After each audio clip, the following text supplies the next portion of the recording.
Donc, on va commencer avec l'intro. L'islam, c'est Allah. Alors, c'est qui Allah? Allah, c'est le Dieu des musulmans. C'est leur Dieu, apparemment. C'est le Dieu de l'univers, c'est le Dieu de tous. Moi, je vais pas m'attarder sur ce Dieu, parce que franchement, c'est le Dieu le plus éclaté au sol. Alors, il s'appelle Allah. Alors, bien évidemment, vous avez des dieux comme Aha, Abba, Aka, Asa ou Ada. Bref, on peut citer tous les dieux qui commencent par un A et qui finissent par un A. Donc voilà, il y en a plein. Etc., etc. Abba, bon, ça c'est le dieu. Il y a des gens qui croient que Abba, le groupe Abba, bah c'est voilà, c'est des idoles. Il y a des gens qui sont fans d'Abba jusqu'à idolâtrer Abba. Voilà, donc pour eux, Abba c'est Dieu, etc., etc. Donc Allah, je sais pas pourquoi la lettre L. Enfin bref, il y a Amma, il y a Anna, il y a, enfin bref, on va pas s'attarder dessus. C'est un Dieu qui apparemment a toujours été là. Voilà, il a toujours été là, il galérait, un jour il a décidé de créer de l'eau, peut-être qu'il avait soif, il en avait marre de traîner dans le néant. Après avoir créé l'eau, il a créé plein de trucs, bref, on s'en bat les couilles. Donc c'est quelqu'un qui, c'est un dieu qui s'est incréé, c'est-à-dire que il s'est incréé, parce que là on est dans la notion de création, donc lui il s'est incréé, voilà. Il a toujours, il a des pouvoirs de ouf, mais vous allez voir, il y a des failles, il y a des failles. Pourquoi il y a des failles? Parce que Allah, il dit qu'il est capable de tout, que c'est le plus puissant et tout tralala et tout tralala. Ok, est-ce que Allah peut créer un être plus puissant que lui? Erreur 404. Il est capable de tout, donc il peut créer un être qui est plus fort que lui, qui a plus de pouvoir que lui. Bah non, bah, s'il le fait, il est plus puissant. Donc vous voyez, il y a quand même des bails où vous avez des limites. Voilà, c'est, vous savez, vous pouvez les mettre en PLS directement. Il y a des questions qui font que ça bug. Erreur 404. Voilà. Donc c'est un peu comme quand on fait des programmes, vous allez voir que il y a des codes qui ne passent pas. Il y a des codes qui vont aller en contradiction avec d'autres codes et qui vont faire que ce que vous avez dit c'est de la merde. Voilà, donc il s'est créé, il a toujours été là, c'est un dieu autosuffisant, il a tous les pouvoirs, énergie illimitée, il est parfait, mais on va se rendre compte qu'il est imparfait. C'est un dieu qui est impoli, qui insulte, qui ses créatures, c'est-à-dire qu'il crée des créatures pour les insulter, pour les combattre, pour les faire cramer en enfer. Il est sadique, bref, complotiste. Ça c'est dans le Coran, ça, c'est pas moi. Allah il prend une part un cinquième du butin, il fait des crédits, il demande de l'argent aux juifs, à travers Mohammed bien évidemment. Il a des attributs, bref, voilà, ça c'est Allah, c'est le dieu des Arabes. Voilà, donc on va pas trop s'attarder dessus, c'est pas trop intéressant. Allah, il a créé le Coran. Alors, c'est un créateur qui de base était créateur. C'est-à-dire son métier principal, il a fait des études dans la création. Il a créé l'univers. Il a créé l'univers avec tout ce qui va avec les trous de verre et les trous de balles et tout ce qui va avec. Et quand il a terminé, il s'est mis à galérer et il a décidé de changer de métier pour devenir auteur. Et l'un de ses livres, c'est le Coran. Alors le Coran, c'est un livre, c'est la parole d'Allah. Voilà. Donc la parole d'Allah, c'est du téléphone arabe. Il aurait pu l'envoyer directement par UPS sur Terre, mais il a préféré passer par un ange qui est passé par un mec qui savait pas lire dans une grotte, qui est cet homme qui est passé par ses potes, les Sahaba, qui ses potes sont devenus par la suite ce qu'on appelle des califes et qui ont mis ça par écrit à travers des scribes. Bref, c'est le téléphone arabe. C'est-à-dire que le téléphone arabe, c'est au bout du fil, tu dis allô, ça va, à l'autre bout du fil, la personne elle entend Allah Akbar. C'est incroyable. Tellement il y a d'intermédiaires. La personne, elle vous dit, allô, ça va, vous, au bout, vous entendez Allah Akbar. Voilà. Trop d'intermédiaires tue le message. Voilà. Donc là, vous imaginez le nombre d'intermédiaires. Allah qui écrit un livre, qui donne à Djibril, qui donne à Mohammed qui donne à ses potes, qui donne à ses scribes, et à la fin, on comprend plus rien, ça devient un bordel pas possible. Donc, apparemment, la version que nous, on a d'aujourd'hui, c'est une version où vous avez environ 114 sourates et 6236 versets. Ça, c'est la version que, en général, les gens se trimballent. Mais en vrai, il y a à peu près 37 versions qui courent un peu partout dans le monde. Hein, vous avez des Corans de ouf. Hein. Moi, il y a pas si longtemps que ça, j'ai découvert le Coran des comment on appelle ça là, les mecs là, les Renois là, les Nations of Islam. Hein, Nations of Islam, ils ont leur Coran à eux. Hein, c'est incroyable. Donc voilà. Hein, donc dans le Coran, vous avez des versets. Hein, vous avez des sourates et des versets. Et vous avez différents types de sourates. Vous avez les sourates mécoises. Hein, c'est-à-dire c'est des sourates qui proviennent de la première partie de vie de leur prophète Momo. Hein, et ensuite, vous avez d'autres sourates qu'on appelle les sourates médinoises. Hein, voilà, donc c'est des sourates qui, quand vous les lisez, c'est le jour et la nuit. Hein, rien à voir les uns avec les autres. Ici, on va vous parler de la Bible, des prophètes de la Bible, on va vous parler de comment il faut faire la prière, etc. On va vous dire que non, tout le monde, l'islam c'est peace and love, nulle contrainte en religion et tout tralala. Bien évidemment, pourquoi? Faut lire le contexte. Parce que Momo, hein, il était en situation de faiblesse, donc il pouvait pas aller dire à travers ses écrits que hein, il va falloir combattre tous les koufars et tout tralala. Donc vous allez voir tous les sourates qui sont gentils, peace and love, qui incitent à l'amour et tout tralala. C'est des sourates mécoises, hein, c'est des sourates hein, qui sont tombées quand il était dans la merde, hein, en position d'impuissance. Ensuite, quand il va aller à Médine, hein, qui va se refaire une santé, hein, il va s'allier avec tous les voyous du quartier, les wesh de voilà quoi, des montagnes, hein, de la cité, et qui va commencer à aller faire des braquages et tout tralala. Et là, bizarrement, c'est des sourates qui vont tomber, hein, qui vont être hardcore, hein, les sourates sur la femme. Hein, bizarrement, vous voyez la sourate sur la femme, hein, où tout est indiqué, hein, comment il faut tabasser la femme, un homme est égal à peut se marier avec plusieurs femmes. Elles sont tombées que quand il était à Médine. Pourquoi elles sont pas tombées quand il était avec sa femme Khadija, hein, parce que il était aussi en position de faiblesse. Hein, il pouvait pas recevoir des sourates qui demandent à l'homme d'avoir plusieurs femmes, de les tabasser si elles écoutent pas, etc., etc. Parce qu'il était là, il était en mode hein, soumission. Hein, sa femme, elle avait de l'oseille, c'était elle qui payait tout.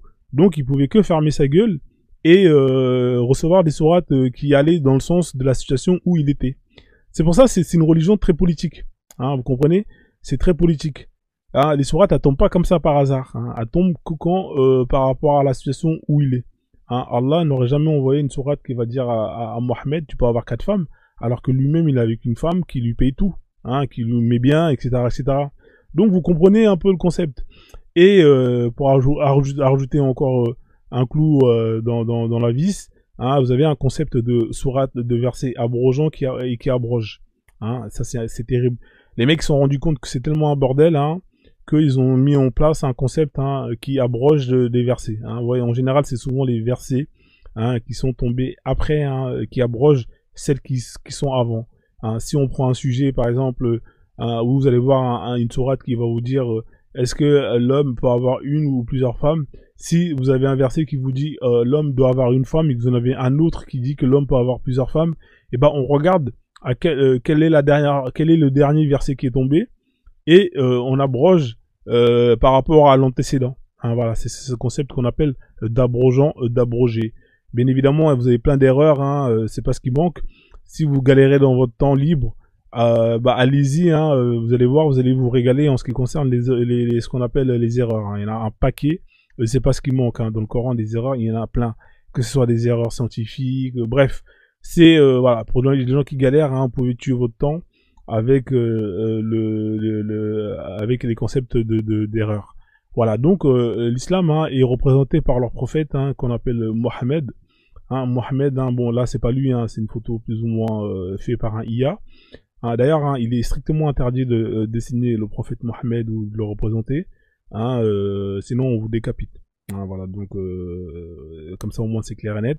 Mais bon, après voilà, vous avez vu ce qui s'est passé à Charlie Hebdo. Hein, ils ont fait une caricature, hein, les mecs sont mangés des calages en pleine gueule. Je sais pas si vous êtes pour ou contre, mais vous avez plein de noirs qui disent que c'est bien fait pour eux. C'est-à-dire que pour répondre à un dessin, les gens ils sortent les guns, hein, ils sortent les sabres. C'est incroyable. Et après ils vous disent que l'islam c'est une religion de paix. Donc voilà, donc c'est plus ou moins une représentation de lui hein, quand il était à Médine, à la Mecque, je veux dire, hein, avec sa femme Khadija, hein, qui avait 15 ans de plus que lui. Hein, 15 ans de plus que lui, hein, donc voilà, faut arrêter quand même, au bout d'un moment, faut être sérieux. Alors, bien évidemment, 15 ans de plus que lui, si vous dites que le prophète c'est un exemple, pourquoi vous les musulmans, quand vous mariez vos femmes, vous prenez que des femmes qui sont plus jeunes que vous? Faut faire comme le prophète. Vous avez plein de femmes qui ont la quarantaine ici, qui galèrent, ils ont pas de mec, hein, qui sont en chien, qui sont sur Tinder, qui passent leur temps à déprimer. Allez vous marier avec ces femmes-là. Pourquoi vous ne vous mariez pas avec des femmes comme le prophète il a fait, qui avait 15 ans de plus que lui, hein? Allez marier des femmes qui sont plus vieilles que vous, bon de nos foirés. Vous êtes des crapules, hein. C'est-à-dire que quand il faut aller marier des femmes vieilles, comme le prophète l'a fait, là vous êtes plus là. Hein. Par contre, pour aller prendre les petites fillettes, hein, comme le prophète l'a fait aussi, hein, là vous êtes champion du monde. Hein, je pense qu'il faut un équilibre. Ah non, alors moi, tout ce qui est pédocriminalité, je suis contre, hein, je vous le dis tout de suite. Mais quitte à aller dans un sens, je préférerais plus voir des hommes musulmans qui vont justement suivre l'exemple qu'il a suivi en allant marier des femmes qui ont la vingtaine, la trentaine, la quarantaine, hein, qui sont beaucoup plus vieilles que l'homme, que l'inverse. Mais bizarrement, ce qu'on constate, c'est qu'il y a beaucoup plus, hein, de musulmans qui vont aller prendre des petites fillettes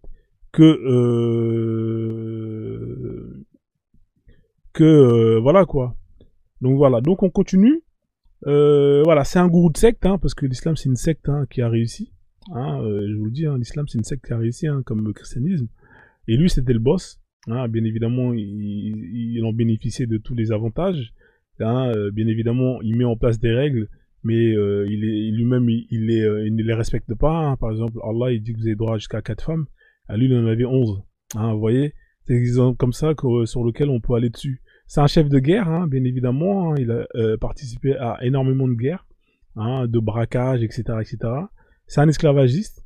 Hein, beaucoup d'esclaves ont été vendus, échangés, troqués par le prophète Mohammed, etc., etc. C'est pédocriminel, hein, effectivement, quand vous mariez une fille de 6 ans et ensuite qu'à 9 ans vous consommez le mariage. C'est glauque tout ça. Hein. C'est très glauque. Ouais, effectivement, n'importe quoi. C'est un politicien, comme je vous le disais, hein, bizarrement, c'est un politicien. Un jour, il est avec vous, quand il voit que il n'arrive pas à vous enrôler dans son camp, et ben il retourne sa veste, hein, il vous fait la guerre. Pour prendre l'exemple, par exemple, des Juifs, hein, de la tribu d'Yatrib, avec qui, dans un premier temps, il a essayé de les séduire, hein, notamment en priant vers hein, Jérusalem, etc., etc., en essayant de plus ou moins d'embrasser les règles du judaïsme. Et quand il a vu que les mecs qui s'en battaient les couilles, qui se foutaient de sa gueule, il a retourné sa veste, hein, il a dit ouais, avec vous c'est fini, maintenant bam bam, moi je vais prier vers la Kaaba, etc., etc. Ouais, ça c'est la politique. Hein. La politique, on est là pour plus ou moins essayer de séduire plus ou moins la population. C'est ça la politique. Hein. C'est l'art, hein, c'est la gestion de la cité. Voilà, donc voilà, gigolo, etc., etc. Gigolo, comme vous pouvez le voir, hein, je pense que Khadija c'était une femme très riche, hein, qui avait beaucoup d'argent et que lui il avait quand même 15 ans de moins qu'elle. Hein, voilà, donc aujourd'hui une personne, un mec qui va aller marier une femme qui a la quarantaine alors qu'il a 20 ans, 25 ans, et on se rend compte que cette femme elle est riche, elle est pétée d'oseille, on peut considérer ce type-là comme un gigolo. Hein, voilà, donc c'est la définition. On continue, hein, l'islam c'est la sunna. Alors la sunna, c'est la parole du prophète Mohammed. C'est un peu comme hein, le Love Story, c'est-à-dire le Love Story, pour ceux qui connaissent pas, vous savez, c'est cette émission de télé-réalité où vous allez, où on va mettre des caméras partout, hein, sauf dans les shots, bien évidemment, dans la salle de bain, et on va plus ou moins suivre les faits et gestes hein, des participants. Là c'est pareil, hein, la sunna c'est plus ou moins le récit hein, de toutes les actions du prophète que le prophète a fait hein, durant toute sa vie. Voilà, donc vous voyez là, la sunna, il y a plusieurs recueils, hein, c'est ce qu'on appelle les hadiths. Hein, vous avez les bouquins qu'on appelle les hadiths sahih. Alors vous avez plusieurs hein, hadiths, hein, vous en avez 6, hein, les classiques qu'on connaît tous. Bourari, hein, chef-d'œuvre, Muslim, hein, bien évidemment, Abu Daoud, Nasahi, Tirmidhi, Marja. Voilà, donc c'est plus ou moins le même concept de téléphone arabe, parce que vous voyez là, c'est des livres qui ont été écrits quand même 2 siècles et demi après la mort du prophète Mohammed. Et c'est des gens qui ont fait des enquêtes, en allant voir le voisin du voisin, de la grand-mère, du petit frère, de la belle-sœur, de la tante, du cousin, d'Abdelkader, de Mouloud, qui est traîné là-bas à gauche à droite, et qui va attester que oui, effectivement, le prophète Mohammed, salat tomate oignon, disait que quand, par rapport à telle situation, nanani, nanana. C'est ça les hadiths sahih. Alors bien évidemment, le Coran, vous avez plein d'intermédiaires. Alors là, c'est pire, là, parce que là, on va aller faire des enquêtes sur des gens qui sont morts, qui ont dit que par rapport... non, c'est ça les hadiths hein, sahih, hein, bien évidemment. C'est ce qu'on appelle la parole hein, du prophète. Hein, voilà. c'est un ensemble, hein, c'est-à-dire que normalement les musulmans qui sont sunnites prennent les recueils de tous ces auteurs, de tous ces savants musulmans. Voilà, donc on continue. Ici, l'islam, c'est les Arabes. Alors, oui, pourquoi c'est les Arabes? C'est les Arabes parce que c'est une religion qui est née chez les Arabes. Hein, c'est vrai que c'est quelque chose qui va faire mal à beaucoup de non-arabes qui refusent d'accepter que l'islam, c'est les Arabes. Oui, l'islam, c'est les Arabes. Premièrement, le prophète Mohammed était un Arabe. Hein, ça, c'est quelque chose que vous n'allez pas pouvoir enlever. Hein, donc, je suis désolé pour vous. Le prophète était un Arabe. Voilà. C'était un Arabe. Alors, vous allez avoir des non-arabes qui vont vouloir noircir le prophète en disant que oui, mais les gens qui habitaient là-bas, c'était des noirs, etc., etc. Moi, je m'en bats les couilles, c'était un Arabe. Maintenant, après, si au jour d'aujourd'hui, vous voulez noircir les Arabes, allez voir avec eux. Hein, si vous avez des couilles, prenez vos affaires, prenez vos clics et vos claques, allez en Arabie Saoudite et allez dire que le prophète, il était noir. Hein, prenez le courage, allez là-bas, dans les pays là-bas, et vous dites, non, le prophète, il était noir. Bon, vous allez voir qu'est-ce que vous avez vu là, vous avez vu l'image. Ici, c'est la Coupe du Monde. Vous savez, la Coupe du Monde Qatar, là. Ça, c'est pendant la cérémonie officielle. Hein, voilà. Eux, au lieu d'aller venir montrer ça, c'est leur culture. C'est-à-dire qu'ils sont rentrés sur le stade et ils vous ont montré leur culture. Hein, là, on est en Coupe du Monde 2000, je sais plus combien la dernière Coupe du Monde. Les mecs, ils montent avec des sabres. Hein, voilà, ils montent avec les sabres. Donc, si vous avez les couilles de venir sur TikTok et dire que ouais, les noirs, c'était les arabes, c'était des noirs, allez là-bas et allez dire que le prophète, il était arabe. Vous allez voir comment vous allez repartir. Hein, voilà. Vous voyez, là, on est en pleine Coupe du Monde. Toute la terre regarde ces gens-là. Eux, ils montent dans le stade. Et la seule chose qu'ils ont à montrer, c'est les sabres. Ça, c'est leur culture. Hein, voilà. Donc, si vous estimez que le prophète, il est noir, et que vous venez nous faire chier matin, midi et soir, allez là-bas, là où tout a commencé, et vous leur dites que le prophète, c'était un noir. Vous allez voir si vous allez revenir vivant. Voilà, ça, c'est pour vous, les noirs arabes. Donc, le prophète, c'est un arabe. La Terre Sainte, c'est la Mecque. Hein, vous avez aussi Médine. C'est dans un pays d'arabes. Hein, voilà. Le Coran, il est écrit en arabe. Hein, si vous voulez comprendre le Coran, vous devez apprendre l'arabe, qui est une langue d'arabe. Vous devez apprendre l'arabe. Hein, voilà. Quand vous faites vos prières, vous les faites en arabe. Voilà. La prière, elle se fait en arabe. Les Allah, les kaboum, vous arrêtez vos foutaises. Ça, c'est des bêtises. Voilà. Donc, on continue. L'islam et l'arabe, ça fait un.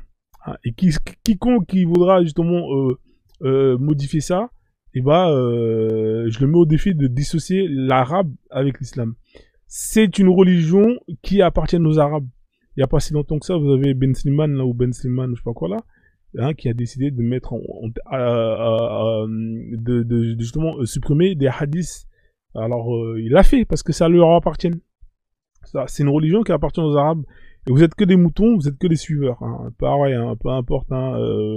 Tous les non-arabes sont que des moutons, sont que des suiveurs. Donc, on continue. Alors, l'islam, cette religion crée ce qu'on appelle les musulmans. Alors, les musulmans, ce sont les gens qui croient en Allah, au prophète, etc. Alors, en général, vous voyez, j'ai mis mon perroquet préféré. Ils sont soit sunnites, pour 90% en moyenne, et 10% chiites. Les sunnites disent que les chiites ne sont pas musulmans, les chiites disent que les sunnites ne sont pas musulmans. Mettez-vous d'accord. La plupart des musulmans naissent, le deviennent par ascendance. Il n'y a pas beaucoup de conversions, c'est très rare.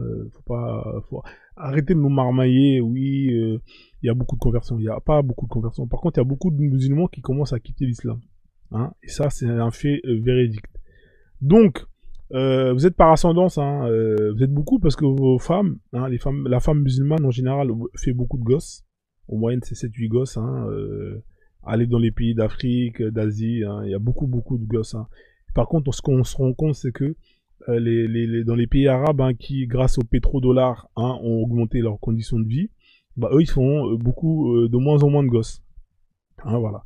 Mais dans les bleds paumés, perdus, Afghanistan, tout tralala, là-bas, ça va à toute allure.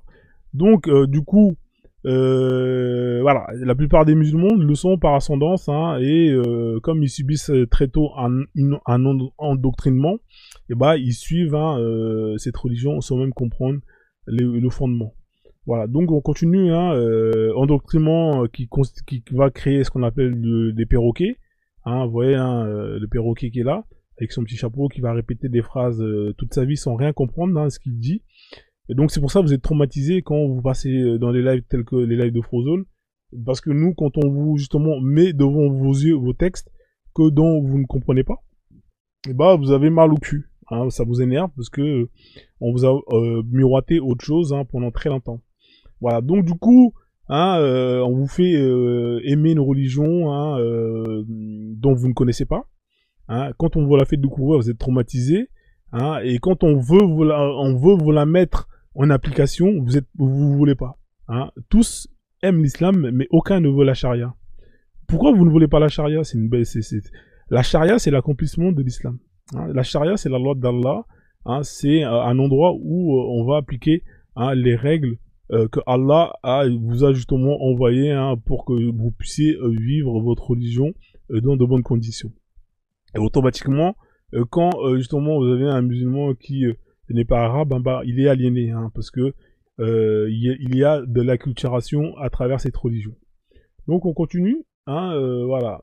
En ce qui concerne la femme, chez l'islam, hein, bah, il y a beaucoup de misogynie. L'islam, c'est la misogynie, parce que quand on regarde plus ou moins les textes hein, religieux, bah, on se rend compte que y a énormément d'inégalités. Hein, y a énormément d'inégalités. Et je vous cache pas qu'être une femme dans l'islam, franchement, je préfère me retrouver à Guantanamo. Bien évidemment, là, quand je parle, moi, je parle dans un état où la charia est appliquée. Hein, dans un état où la charia est appliquée, quelles sont les conditions de vie de la femme hein, c'est ça dont je parle. Alors, l'islam autorise la violence physique et psychologique à l'encontre de la femme. Hein. La femme est considérée comme un objet plus ou moins sexuel. Hein. Elle doit être soumise. Hein. Une femme pieuse hein, dans l'islam est une femme soumise. Allah considère que, et ainsi que le prophète hein, considère que la femme a des déficiences intellectuelles. Hein.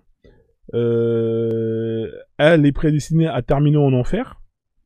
Allah va autoriser la polygamie, hein, mais pas à l'inverse, hein, c'est-à-dire qu'un homme peut se taper plein de femmes, plus des esclaves, mais une femme, elle a droit qu'un seul homme, et puis elle a le droit de fermer sa gueule surtout. En ce qui concerne l'héritage, on a ce qu'on appelle une injustice qui est là. Allah va demander aux femmes de se couvrir, alors que toute cette histoire est à la base une histoire où vous avez un homme hein, qui va aller, un pointeur, ce qu'on appelle un Epstein, qui va aller plus ou moins embêter les filles quand elles font leurs besoins. Au lieu de punir cet homme-là, Allah va demander à la femme de se couvrir. Hein, et quand vous allez crever, hein, pour ajouter la cerise sur le gâteau, hein, vous allez... ah bon, d'accord. Bah, si c'est faux, tu monteras tout à l'heure et tu me diras en quoi j'ai faux. Hein. L'histoire du voile, hein, le voile, hein, c'est Omar ibn Khattab, hein, qui allait guetter les femmes hein, qui allaient faire leurs besoins. Et Omar, hein, pour justement différencier les femmes du prophète, il demandait à Mohammed de voiler ses femmes. Comme ça lui permet justement de ne pas aller embêter les mauvaises personnes. Sauf que le prophète il voulait pas, et à un moment donné, un jour, hein, Soda qui est la deuxième femme, hein, Soda c'est la deuxième femme du prophète, hein, à qui il a épousé juste après la mort hein, de Khadija, bah, qui en partant faire ses besoins, bah, s'est fait griller par Omar, hein, qui voulait dire ah je t'ai vu, et Soda elle était énervée, elle est partie voir le prophète, elle leur a raconté tout ça au prophète. Le prophète il est tombé dans les pommes. Quand il s'est réveillé, hein, Allah lui a révélé cette fameuse sourate qui va demander hein, les femmes musulmanes de se couvrir. Voilà, c'est ça l'histoire. Donc voilà, on voit encore des gens qui ne connaissent pas leur religion, hein, qui sont émotionnels et qui, quand on leur raconte les textes, hein, leur religion, eh ben, ils sont énervés. Hein, voilà, le mec comme Flamme, je sais pas si c'est un homme ou une femme. Mais arrête de t'enflammer. Hein, voilà. Prends des notes, comme ça au moins tu vas repartir avec de la connaissance. On continue. Ouais, si tu veux fitness, je m'en bats les couilles. Va à la salle de sport, va faire la fitness. L'islam, c'est les enfants. Bon, vous me bloquez ce mec-là, là, ou cette femme-là. Attends, tu sais quoi, je vais t'inviter. Viens, comme t'as une grande gueule, bah tu vois, tu peux même pas monter. Comme tu peux pas monter, que tu sers à rien, allez où si tu dégages. Voilà. On continue. S'il y a des gens qui veulent monter, hein, vous pouvez, hein, s'il y a des gens qui estiment que c'est faux ce que je dis, vous pouvez monter, hein, me contre-argumenter, mais bien évidemment, faites-le s'il vous plaît avec des textes et non pas avec de l'émotion. D'accord? Voilà. Moi, j'ai pas besoin d'émotions, des gens émotifs. Voilà, j'ai besoin d'échanger avec des gens qui vont monter avec des sources. Et me dire, Frozone, là, tu t'es trompé. Je peux me tromper. Alors, moi, j'accepte que je me trompe. Et je suis là pour me corriger, pour être meilleur. Hein, mais faites-le avec intelligence. Si vous n'avez pas les arguments qu'il faut, restez en bas et tapotez et partagez le live. Donc on continue. Hein, l'islam, c'est les enfants. Alors les enfants dans l'islam, très tôt, ils subissent ce qu'on appelle un lavage de cerveau, un endoctrinement. Hein, comme vous pouvez le voir ici.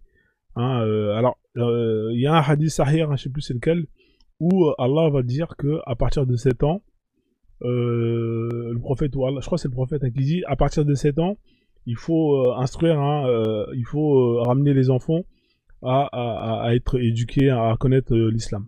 Hein.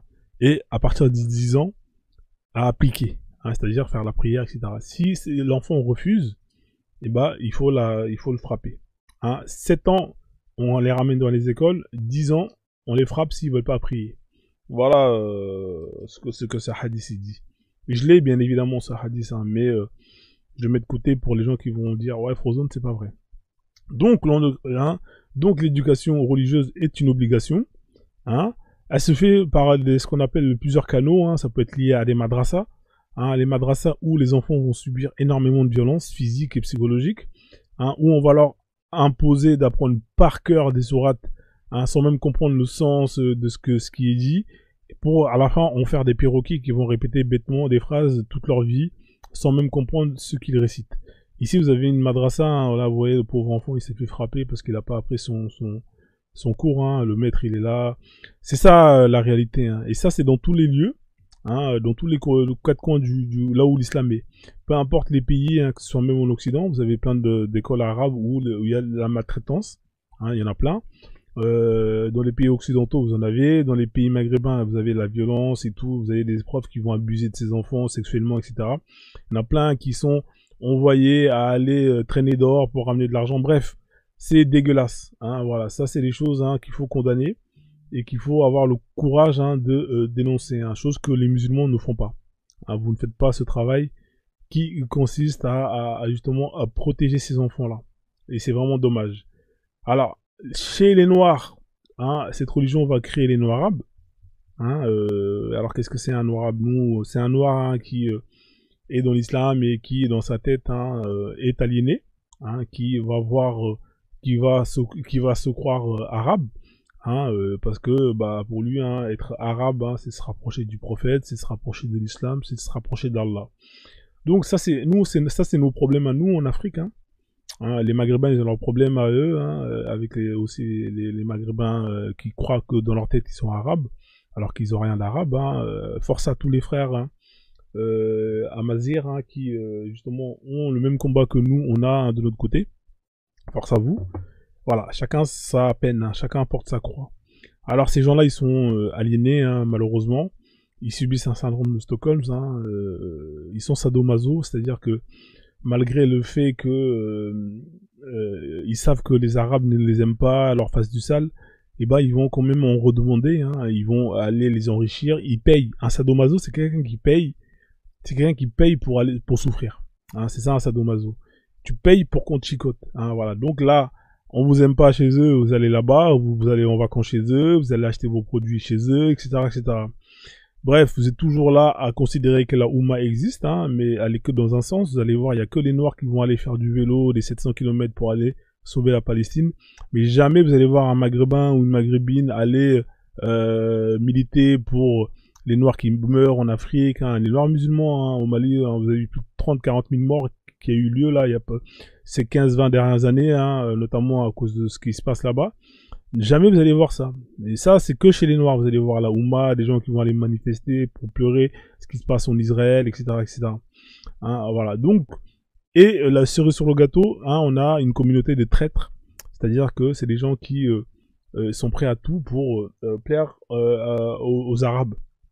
Hein, moi, il y a une question que j'aime bien poser, hein, c'est ce qu'on appelle le dilemme du noir-arabe. Hein. Le dilemme du noir-arabe, hein, il consiste le dilemme du noir-arabe, si vous leur mettez en opposition, vous leur dites que si vous pouvez choisir entre sauver votre terre et la terre de l'Arabie Saoudite pour la guerre, vous allez voir, ils vont tous vouloir sauver l'Arabie Saoudite au détriment de leur terre natale. Hein. C'est ce qu'on appelle le dilemme du noir-arabe. Hein, voilà, donc c'est terrible. Hein, voilà, c'est-à-dire que vous avez des gens entre sauver leur grand-mère ou leur mère et sauver le prophète Mohammed. Eux, ils vont vouloir sauver le prophète Mohammed, hein, alors que leur mère leur a donné la vie, leur a donné le sein, leur a élevé, leur a tout donné l'amour. C'est grâce à leur mère qu'aujourd'hui ils sont là où ils sont. Eux, ils vont vous dire, non, moi je préfère aller sauver le prophète Mohammed. Voilà, donc la famille, hein, faut tapoter le live, faut partager le live, hein, faut partager, hein, envoyer les cadeaux aussi, hein, 12 pièces, vous êtes des crevards aujourd'hui là, ça sent la fin du mois. On est combien là? Attendez, on est combien du mois? On est 18, vous avez plus d'argent déjà, c'est incroyable. Bon, c'est pas grave, hein. De toute façon, on fait pas ça pour l'oseille. Alors, la charia. La charia, ça c'est vraiment ce que les musulmans ils détestent. Ça, la charia, c'est le poison des musulmans. Hein. La plupart des musulmans qui sont là, ils sont tous là en mode Mashallah, nanani, nanana. Mais dès qu'on va leur dire, on va leur proposer un billet d'avion pour aller vivre dans un état où on va appliquer la charia de A à Z, là bizarrement il n'y a plus personne. Hein.